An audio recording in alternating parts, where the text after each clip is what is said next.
যুবকের আমি আপনাকে বোঝাই, চলেন একটা বার আগিয়ে যাওয়া যাক। ফের বলছি, আপনার কাছে যদি কোনো হাক্কানি পীর মাশায়েখ পরিচিত থাকে, আপনি তানার হাতে হাত দিয়ে বায়াত হও, বলবেন হুজুর আমাকে সবক দেন। আপনি সবকটা নিয়ে পালন করেন, দেখতে পাবেন আপনার কাটিং, আপনার চরিত্র, আপনার চেহারা, আপনার নিদর্শন, আপনার রূপ, আপনার সম্পূর্ণ ব্যবহার অন্য নামাজির তুলনা সম্পূর্ণ ভিন্ন হয়ে যাবে। বারবার একটাই কথা বলছি বাবা, আপনি নামাজ পড়বেন, নামাজ পড়বেন। এবার একটা বার বলবো, জীবনে হয়তো বলিনি, কোনো সময় বলিনি, টোটাল ইন্টারনেটে আমি বলিনি, তবু একটু ছোট করে বলতে হয়। টোটাল নামাজ পড়তে গেলে নামাজটা হয় কি দিয়ে? হাদিস দিয়ে না কোরআন দিয়ে? আহা, পিছন থেকে আওয়াজ আসেন, একটু জোরে বলতে হবে। নামাজ পড়তে গেলে হাদিস দিয়ে পড়তে হয় না কোরআন দিয়ে পড়তে হয়? আর একটু জোরে বলেন, কোরআন দিয়ে। এবার আমি আপনার কাছে যদি বলি, আপনি বলবেন ভাই তুমি কেমন বলছো? আগে বলেছিলাম 40 বছরের শরিয়াতের আলেম, মারেফাতের আলেম 10 মিনিটে গিলে ফেলবে বলেছিলাম। আপনি নিয়াত করেছেন, এবার বলেন নিয়তটা হাদিস না কোরআন? হাদিস। একজন আঙুল গোনেন, আপনি নিয়াত করেছেন নিয়তটা হাদিস না কোরআন? হাদিস। সানা পড়েছেন সুবহানাকাল্লাহুম্মা, হাদিস না কোরআন? হাদিস। আপনি পড়েছেন আউযু বিল্লাহি মিনাশ শাইতানির রাজিম, এটা হাদিস না কোরআন? কেউ বলেছে কোরআনে এসেছে, আবার কেউ বলেছে হাদিসে। অধিকাংশ মত হলো এটা হাদিস। আপনি না না আউযু বিল্লাহি মিনাশ শাইতানির রাজিম, এটাই হলো পুরোপুরি হাদিস। এবার বলেন বিসমিল্লাহির রহমানির রহিম, কোরআনের ভিতরে এইটা ঢুকে আছে। কেউ বলেছেন এটা কোরআন, কেউ বলেছে হাদিস। অধিকাংশ মত হলো এটা হাদিস। তাহলে আপনি নিয়ত করেছেন হাদিস, নিয়ত করেছেন হাদিস, সানা পড়েছেন হাদিস, আউযু বিল্লাহ বলেছেন হাদিস, বিসমিল্লাহ বলেছেন হাদিস। এবার আপনি কি বলবেন? আলহামদুলিল্লাহি রাব্বিল আলামিন, এটা হলো কোরআন। অন্য সূরা যাবে, বিসমিল্লাহ বলে অন্য সূরা যেতে হয়, সেটা হলো হাদিস। আপনি একটা সূরা পড়লেন, ওটা হলো কোরআন। এবার আপনি আল্লাহু আকবার বললেন, এটা হলো হাদিস। আপনি রুকুতে চলে গেলেন, এটা হলো সেজদায় রুকুতে গিয়ে তাসবিহ পাঠ করলেন, সুবহান রাব্বিয়াল আযীম, সুবহান রাব্বিয়াল আযীম, এটা হলো হাদিস। আপনি সামি আল্লাহ বললেন, এটা হলো হাদিস। রব্বানা লাকাল হামদ বললেন, এটা হলো হাদিস। আপনি সেজদায় আল্লাহু আকবার বললেন, এটা হলো হাদিস। আপনি আবার সেজদা গিয়ে সুবহান রাব্বিয়াল আলা বললেন, এটা হলো হাদিস। আবার উঠে সেজদা যাবার আগে হামদান কাসিরান তাইয়িবান কোন একটা দোয়া পড়লেন, এটা হলো হাদিস। আপনি আবার তাশাহুদ পড়লেন, এটা হলো হাদিস। আপনি দুরূদ শরীফ পাঠ করলেন, এটা হলো হাদিস। আপনি দোয়া পাঠ করলেন, দোয়া মাসুরা, এটা হলো হাদিস। আপনি সালাম ফিরালেন, এটা হলো হাদিস। আপনি যখন দোয়া পড়ছেন আল্লাহুম্মা আমিন, এটা কোরআনে নেই, এটাই হলো হাদিস। এবার বলেন নামাজ পড়তে গেলে বেশি হাদিস লাগে না কোরআন লাগে? ভাই মাথা খারাপ হয়ে যাবে। আগের কথা খেয়াল আছে? 40 বছরের বক্তব্য, কোন শরিয়াত মারেফাতের আলেমের কাছে গেলে টিপে এক ঢোকে গিলে নেবে বলেছিলাম না? এক ঢোকে তো 40 বছরের বক্তব্য গিলে নেবে, তোর বাহাদুরি বন্ধ হয়ে যাবে। কেন? যারা শরিয়াতের আলেম, যারা মারেফাতের আলেম, শরিয়াতটা হলো 1 আনা আর মারেফাতটা হলো কোটি লক্ষ আনা। বলুন সুবহানাল্লাহ। ফের বলছি, তাহলে নামাজ পড়তে গেলে বেশি কি লাগে? কোরআন লাগে না হাদিস লাগে? হাদিস লাগে। এবার কেউ যদি বলে কোরআন ছাড়া নামাজ হবে না, কথাটা ঠিক, হাদিস ছাড়াও নামাজ হবে। তাশাহুদ পড়তে হবে, তাশাহুদ পড়া ওয়াজিব তো। তাশাহুদ পড়তে হবে, তাশাহুদ না পড়লে नहीं हो सकता। শুধু नहीं नहीं सिर्फ नहीं नहीं कभी नहीं हो सकता, কখনো হতে পারে না।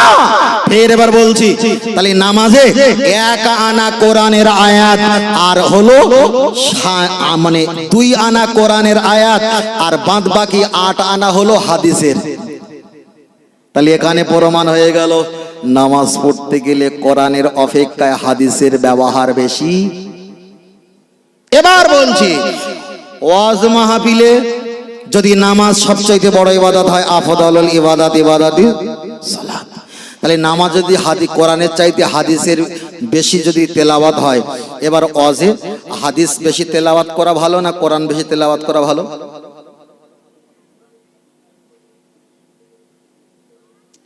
ও কোন একটা হুজুর এসে বলবে এত নম্বর পারা, অত নম্বর পারা, অত নম্বর পারা। আমি আপনার কাছে একটা কথা বলি, টোটাল পারাটা ওর কাছ থেকে একটু সরে দাঁড়িয়ে যাবে। নবী দুনিয়াতে এসেছিলেন তখন কিন্তু কোরআন নাজিল হয়নি। বহু বছর পর আল্লাহ নবীকে পাহাড়ে ডাকলেন, পাহাড়ে গুহা ছিলেন, চেপে ধরলেন, ইকরা বিসমি পড়ো নামে কান নামে রব্বিকাল্লাযী খলাক, যিনি তামাম পৃথিবীর কুল কায়নাতের মালিক, তার নামে পড়ো। নবীকে কোরআন নাজিল করেছেন, নবী দুনিয়াতে এসেছেন, পাহাড়ে কোরআন নাজিল হয়েছে। এর মাঝখানে কোরআন ছিল কি দাদু ভাই? কোরআন ছিল না। তাই নবীর হাতে যারা হাত দিয়ে কলেমা পড়ে মারা গেছে তারা কোরআন পেয়েছে? কথা বলে না, কোরআন পেয়েছে? পাইনি। এক। দ্বিতীয় নাম্বার, নবী দুনিয়াতে এসেছে, আর সিদরাতুল মুনতাহা আরশে আজিমে গেছে, আল্লাহ নবীকে সালাম দিয়েছে, নবী আল্লাহকে কাছে ইবাদত গুলো সবকিছু আল্লাহর কাছে সুপর্দ করে দিয়েছে। আমার আল্লাহ নবীকে অনেক কিছু দিয়েছে, তার ভিতরে বিষয়বস্তুটা নিয়ে বলছি, নবীকে আল্লাহ নামাজ দিয়েছে। তাহলে দুনিয়াতে এসেছে আর মিরাজে গিয়েছে, এর মাঝখানে নামাজ ছিল? নামাজ ছিল না। এর মাঝখানে কোরআন ছিল? কোরআন ছিল না। তাহলে নামাজও ছিল না, কোরআনও ছিল না। ছিল কে? ছিল কে? নবী। তাহলে বলে, যদি কোরআন যদি নাজাতের ওসিলা হয়, কোরআন যদি তোমার নাজাত দেয়, তাহলে যারা নবীর হাতে কলেমা পড়েছিল তারা কোরআনও পায়নি, তারা নামাজও পায়নি, পেয়েছে নবী। তাহলে কোরআন আমাদের নাজাত নয়। নাজাত যদি দিতে হয় মুহাম্মাদুর রাসূলুল্লাহ, জোরে বলে সুবহানাল্লাহ। আর একটু জোরে হবে না? আর একটু জোরে হবে না? তাহলে যারা কোরআনের কথা বলছে, আমি অস্বীকার করছি না, ভালো ভালো, কিন্তু কোরআনের আগে নবী তো যখন এসেছিলেন, নবী তো কোরআনের কথা বলিনি। তখন কি বলেছিল? মান ক্বালা লা ইলাহা ইল্লাল্লাহ, কথা বলে না, মান ক্বালা লা ইলাহা ইল্লাল্লাহ ফাদাখালাল জান্নাহ। তোমরা কলেমা পড়ো আল্লাহকে আর আমি নবী, আনা মুহাম্মদুর রাসূলুল্লাহ সাল্লাল্লাহু আলাইহি ওয়াসাল্লাম, আমি যে আল্লাহর নবী, তোমরা বিশ্বাস করো, তোমরা কি পাবে? আল্লাহ দয়ার জান্নাত পাবে। তাহলে নবী প্রথমে কি প্রচার করেছে? হাদিসের ব্যাখ্যা দিয়ে বলেছে। তখন কোরআনের ওই কোন ব্যাখ্যা আয়াত নবীর প্রতি অবতীর্ণ হয়নি। তাহলে এখানে পৃথিবীতে আল্লাহ প্রথম চিনিয়েছে কাকে? নবীকে চিনিয়েছে, ঠিক না বে ঠিক? তারপরে নামাজকে চিনিয়েছে, তারপরে আল্লাহ কোরআন নিয়েছে, কোরআনকে চিনিয়েছে। তাহলে প্রথমে চিনিয়েছে কাকে? নবীকে। আর কেউ যদি নামাজ ধরে আর কেউ যদি কোরআন ধরে আর নবীকে যদি ছেড়ে দেয়, তাহলে নামাজ আর কোরআনকে নাজাত দেয় বলে বিশ্বাস হয়? বিশ্বাস হয় না। তাই আমাদের সমাজে কিছু কিছু আমরা বলে থাকে, এত নম্বর পারা, অত নম্বর পারা। ভাই, একটা সপ্তাহ বসে পারা পৃষ্ঠা ঠিক করা যায় 10টা, পরের সপ্তাহে 10টা, পরের সপ্তাহে 10টা, 4 সপ্তাহ মিলে হলো 4 সপ্তাহ মিলে হলো 1 মাস, মানে 40টা, 4 10কে 40টা। তাহলে 2 মাস পড়লে 80টা পারা নাম্বার, পৃষ্ঠা নাম্বার মুখস্থ হয়ে যায়। এগুলো হলো কবিতার মতো, শুধু বলবে এত নম্বর পারা, অত নম্বর পারা, পারা নাম্বার 12 খুলে দেখে নিতে পারো। এটা হলো মুখস্থ বিদ্যে। কিন্তু আমি যেটা বলছি এটা হলো ডাইরেক্ট, এটা হলো ডাইরেক্ট। তখন বলবে আমার হুজুর কোরআন দিয়ে ওয়াজ করেছে, আমার হুজুর কোরআনের বাইরে একটাও কথা বলি নি। তোমার হুজুর ভেলিগুড়ের পানি দিয়েছে, রোগও মরলো না, রোগীও সারলো না, সারা জীবন ঝাঁপ তুললো আর বললো। বুঝলেন না? আমি বারবার বলছি, এখানে যদি বসে আমি নামাজের কথা বলি কেউ আমাকে গালি দেবে না, আমি যদি হজের কথা বলি কেউ আমাকে গালি দেবে না, আমি যাকাতের কথা বলি কেউ আমাকে গালি দেবে না, ফিতরার কথা বলি কেউ আমাকে গালি দেবে না, মসজিদ মাদ্রাসার কথা বলি কেউ আমাকে গালি দেবে। যেই বলবো মুহাম্মদ সাল্লাল্লাহকে বেশি ভালোবাসতে হবে, তখন বললো ও হলো বাতিল ফরকা, ও হলো ওহাবি মত, ও হলো মাজার পূজারি, ও হলো পীর তরিকতে ধন্য ধরা ব্যক্তি। হাজার রকমের অহবাদ দেবে না, দেবে না? তাহলে নামাজ, রোজা, হজ, যাকাতের কথা বলেছি, একটাবার খালি গালাগালি শুনতে হয়নি। যেই নবীর কথা বলেছি তখন একটু অহমান শুনতে হবে তো। মোহাম্মদ রাস্তা দিয়ে হেঁটে যাচ্ছিল আর হেঁটে যাবার সময় একজন বলছে, ওই যে দেখতে পাচ্ছ মা হাজা, ওটা কে? ওটা কে? বলছে ওটা হলো মোহাম্মদ। বললো মোহাম্মদ কে? যখন বলছে বাবা তুমি জানো না মোহাম্মদ আমাদের পাশের এলাকার ছেলে, খুব ভালো ছেলে, খুব খুব ভালো ছেলে, ওর বাপও খুব ভালো, ওর মাও খুব ভালো, ওর বংশটা ভালো। ঠিক 21 দিন হয়ে গেছে, নবী আবার ওই রাস্তা দিয়ে যাচ্ছে, গিয়ে বলছে আনা মোহাম্মদ রসুল্লাহ, তোমরা আল্লাহকে বিশ্বাস করো আর আমি নবী, যে আল্লাহর নবী, পাঠানো নবী, আমাকে নবী বলে বিশ্বাস করো। যে জবানে বলেছিল মোহাম্মদ কত ভালো ছেলে, কত ভালো, ওর বাপ ভালো মা ভালো, সেই জবানে বলছে, বলে রক্ত খারাপ, ওর বাপ খারাপ, ওর মাও খারাপ।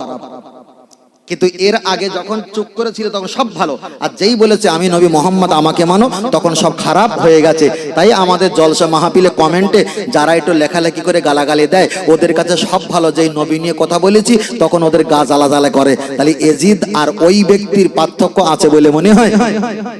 ফের বলছি, পৃথিবীতে ইসলাম থাকবে কিন্তু ঈমান থাকবে না। তুমি যেভাবে ইবাদত করছো, তুমি যেভাবে ইবাদত চালিয়ে যাচ্ছ, আমি অনেক বড় ক্যালকুলেটর হিসাব করে দিতে পারি তোমার ইবাদত কতদূর যাচ্ছে আল্লাহ ভালো জানে। বুঝেন না? এটা তাকবীর দেয়, নারে তাকবীর, আর এটা তাকবীর, নারে তাকবীর। ভাই এসছো তো, বুঝেন? ভাই এসছো তো, এসছো তো, বাহ মাশাআল্লাহ, আল্লাহ কবুল করেন, বলুন আল্লাহুম্মা আমিন। জি আর খানিক নামাজ করতে হবে, আর একটু সময় আছে তো, একটু আছে, অসুবিধা হচ্ছে না তো বাবা? মাশাআল্লাহ, আল্লাহ আপনি আমাদের বলা, আমাদের শোনা, এর ভিতরে আমলিয়াতের জিন্দেগি দেন, বলেন আল্লাহুম্মা আমিন। চলেন, আমি আপনাকে বলছিলাম, বলতে বলতে অনেকটা বিষয় বলে ফেলেছি, চলেন আপনার কাছে এবার আর একটা বলে থাকি। নবী সম্পর্কে যদি বলি, অনেকটা ভিতরে আমি নামতে পারি, যাবার মতো অবকাশ আমার সময় নেই, তবু আপনার কাছে একটা বার বলি। এক সময় আম্মা জান মা আমেনা দয়ার নবীর হাতটা ধরে একটু হাঁটাহাঁটি করছেন। এক সময় আব্দুল মুত্তালিব জিজ্ঞাসা করলেন, বৌমা, আমার বাচ্চা মোহাম্মদ, আমার এই পোতা মোহাম্মদ দেখে কোথায় যাচ্ছ? ওই সময় আম্মা জান বললেন, শ্বশুর আব্বা, তোমার পোতা মোহাম্মদ একটু খেলাধুলার জন্য আমার কাছে বায়না করেছে, ভালো করে খেয়াল করবেন। আল্লাহ নবীর আম্মা জান, আমাদের আম্মা জান বলেছিলেন, আমার বাচ্চা খেলার জন্য আমার হাতটা টিপে ধরেছে, ছাড়ে না।